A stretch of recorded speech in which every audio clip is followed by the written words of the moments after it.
नंदम ओम वसुदेवसुतं देवं कंसचारूणमर्दनं देवकी परमानंदम कृष्णं वंदे जगद्गुरुम्। ओम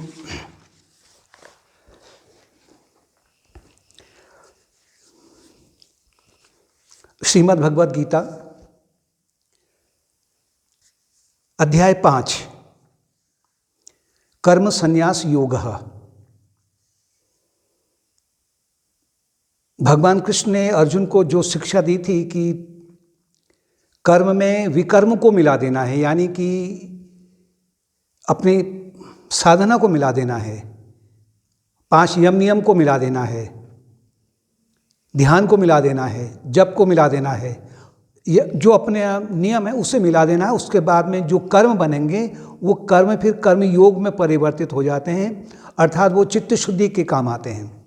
चित्त शुद्धि का तात्पर्य है कि ज्ञान मार्ग की ओर रास्ता खुल गया है। लेकिन अर्जुन को अभी संदेह हुआ है कि वो कह रहे हैं कि मेरे को अभी कुछ संदेह हो रहा है कि एक और तो आपने ये कहा संन्यासम, अर्जुन कह रहे हैं संन्यासम कर्मणा कृष्णो पुनर्योगम चौ संससि यश्रेयम इतरेयोरेकम तन्मे ब्रूहि सुनिश्चितम। हे भगवान, हे कृष्ण, आपने एक और कहा कि संन्यास मार्ग को अपनाना है और एक और आप कह रहे हैं कि कर्म कि तुझे कर्म करने पड़ेंगे, घोर कर्म में संलग्न होना पड़ेगा। तो ये मुझे कुछ संशय हो रहा है दोनों मार्ग में। मुझे एक सुनिश्चित मार्ग मुझे बताइए, अब मैं क्या करूं? यदि अगर ज्ञान या सांख्य योग या संन्यास मार्ग कर्मयोग से श्रेष्ठ है, कर्म से श्रेष्ठ है, तो फिर मैं क्यों कर्म करूं? लेकिन आपकी जो वाणी है, आपके जो उपदेश हैं, इसमें थोड़ा सा मुझे संदेह उत्पन्न हो रहा है। भगवान कृष्ण समझ गए कि अर्जुन को अभी संदेह है, तो उन्होंने कहा कि अर्जुन, केवल कर्मों का त्याग करने से मोक्ष की प्राप्ति नहीं हो सकती है। इससे कर्मयोग श्रेष्ठ है और कर्मयोग ही ज्ञान मार्ग की ओर या सांख्य मार्ग की ओर या संन्यास मार्ग की ओर मार्ग प्रशस्त हो जाता है। यह नहीं कहना चाहिए कि संन्यास मार्ग श्रेष्ठ है। सामान्यतया क्या होता है कि अधिकांश लोग अपने कुछ जो दैनिक जो उनके कर्तव्य सामने आए हैं उनको सामना नहीं करने के कारण में वो संन्यास मार्ग को अपना लेते हैं। और संन्यास यानी कि बाहरी संन्यास, वस्त्रों से संन्यास ले लिया और उसके बाद में उनका ये कहना होता है कि हमने संन्यास ले लिया है, अब हमको मोक्ष भी मिल चुका है। बड़ी बड़ी डीगे हाँकते हैं, हमें कुछ भी कर्तव्य कर्म करने की आवश्यकता नहीं है।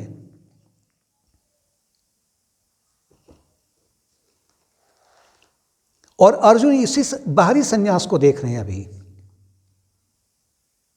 बाहरी संन्यास में वो ऐसे व्यक्ति अधिकांशतः, एक मैं छोटी कथा के रूप में बताता हूं कि किसी ने संन्यास लिया किसी आश्रम से और गुरु के पास पहुंचा और गुरु महाराज से कहा कि भगवान, मैं आपका महान शिष्य हूं। आश्रम में जो और थे वहां पर साधक वगैरह थे, अपने सब कार्य में लिप्त थे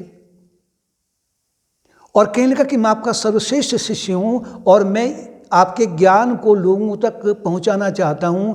अतः जो कुछ भी ज्ञान आपने पाया हुआ है उसको तुरंत ही मेरे मन के भीतर उड़ेल दीजिए। ये शक्ति आप में है। गुरु महाराज को कहा कि क्या इसको उत्तर दूं? उन्होंने कहा ठीक है, तू ऐसा कर, कल मैं तेरे घर आऊंगा और घर आने के बाद में तू खीर बना के रखना, जो स्वादिष्ट खीर बना के रखना, और खीर खाने के बाद में मैं तेरे मन में जो कुछ मैंने अनंत जन्मों से मोक्ष की खीर पका रखी है, अनंत जन्मों से पका रखी है, वो मैं तेरे मन में उड़ेल दूंगा। बड़ा प्रसन्न हो गया शिष्य। घर गया तो घर जाने के बाद में उसने अगले दिन बड़ा उत्साहित हुआ था, तो उसने प्रातःकाल से ही अपना जो खीर था उसे बनाने का उसने एक प्रक्रिया बना ली। उसके मन में यह उत्साह था कि मैं अब आत्मज्ञानी संत बन जाऊंगा बिना कुछ प्रयत्न किए हुए, इसलिए वो उत्साहित था। अब गुरु महाराज अपने टाइम से आ गए। टाइम से आने के बाद में उन्होंने कहा कि भाई ऐसा है, मुझे पहले भूख लगी है, मेरा कमंडलू पकड़ और इस कमंडलू में तू जो तूने खीर बना रखी है उसको डाल दे, और जब मैं खीर खाऊंगा तभी मैं तुझे आत्मज्ञान दे पाऊंगा। उसने कठौता लिया गुरु महाराज का, भिक्षा पात्र लिया। जैसे उसके मुख के पास में वो गया तो उसमें से दुर्गंध आ रही थी। कहने लगा कि महाराज मैं इसको थोड़ा साफ कर लूं और उसके बाद में इसमें मैं खीर डाल दूंगा। तो गुरु महाराज ने कहा ना, बिल्कुल नहीं, यानी कि मेरे पेट में चूहे कूद रहे हैं, वो समय बर्बाद नहीं कर, तू अभी डाल, अभी अभी का भी डाल दे। तो शिष्य थोड़ा सा नाराज होकर कहने लगा कि जिस खीर को मैंने इन 4-5 घंटों में बड़े बड़े प्रेम से बना रखी है, आदरपूर्वक बना रखी है, तो मैं कैसे आपके कमंडलू में डाल दूं? मैं पहले इसको धोऊंगा ही, और मैं इसमें आपको नहीं खिलाना चाहता। गुरु बार बार कह रहे थे लेकिन वो नहीं माना। तो गुरु ने कहा कि देख, तू कल मेरे पास आया था, तूने भी यही कहा था कि मुझे देर हो रही है, मुझे कोई समय नहीं है, तुरंत मेरे मन रूपी कमंडलू में आपने जो मोक्ष की खीर बना रखी अनेक जन्मों से, उस खीर को आप उड़ेल दीजिए, यही तो बोला तुमने। और मुझे ऐसा प्रतीत हुआ, मैंने तेरे मन का अध्ययन किया तो उस मन से अनेक प्रकार की दुर्गंध आ रही थी, वासनाओं की दुर्गंध आ रही थी, इसलिए मैंने तुझे उसमें मैं उत्तर देना ठीक नहीं समझा। तेरा मन एक प्रकार का पात्र है, भिक्षा पात्र है, और उसमें से जन्मों जन्मांतर की दुर्गंध है अभी। तो जिस खीर को, जिस मोक्ष रूपी खीर को मैंने अनंत जन्मों से बड़े प्रयत्न से, साधना से मैंने उसे बना रखा है, तो मैं कैसे उड़ेल दूं इसमें, जब तू 4 घंटे की बनी हुई खीर को मेरे इस पात्र में नहीं डाल पा रहा है। तो शिष्य को बड़ी ग्लानि हुई। उन्होंने कहा कि तू अपने कमंडलू को, मन रूपी कमंडलू को तू साफ कर, तू आश्रम में आ, सेवा कार्य में लगे रहे, साधना में लगे रहे।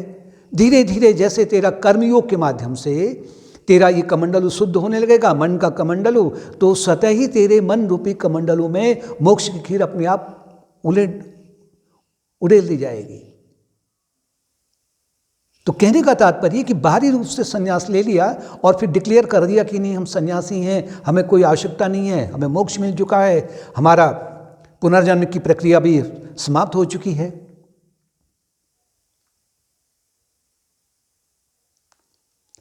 अगर वो गृहस्थ में भी है, गृहस्थ में भी अगर उसने मानसिक संन्यास लिया है, तो वो वास्तव में वो सन्यासी है। संन्यास की जो प्रक्रिया है वो बाहरी रूप से अधिक मानसिक रूप से होती है,